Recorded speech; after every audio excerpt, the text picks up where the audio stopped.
The Galaxy S4 is no longer the king of Samsung's smartphone range after the Galaxy S5 was unveiled at MWC.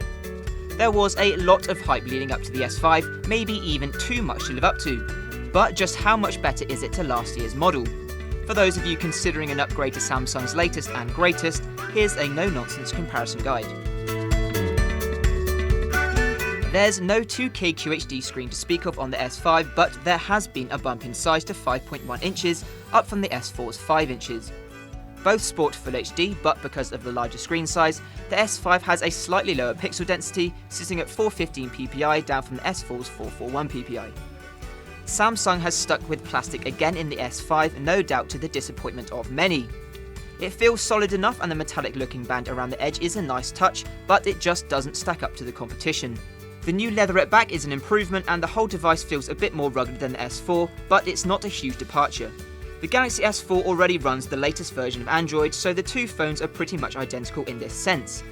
The S5 does have a slightly updated version of Samsung's TouchWiz interface though, such as a new notification bar that gives quick access to more settings.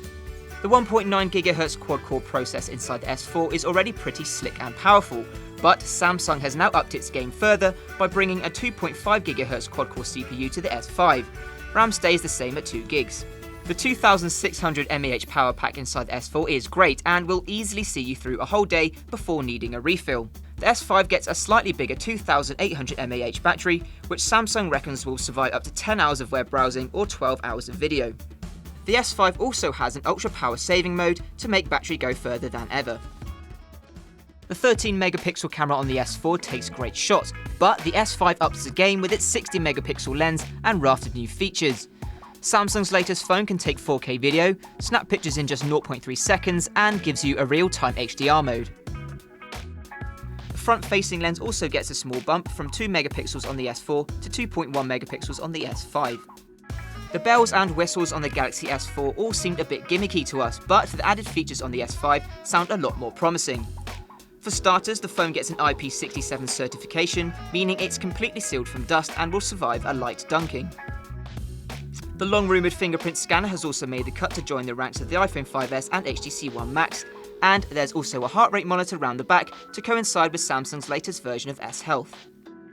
The Samsung Galaxy S4 is still definitely worth your consideration if you're looking for a new phone, but if you want the latest and greatest, the S5 is the way to go.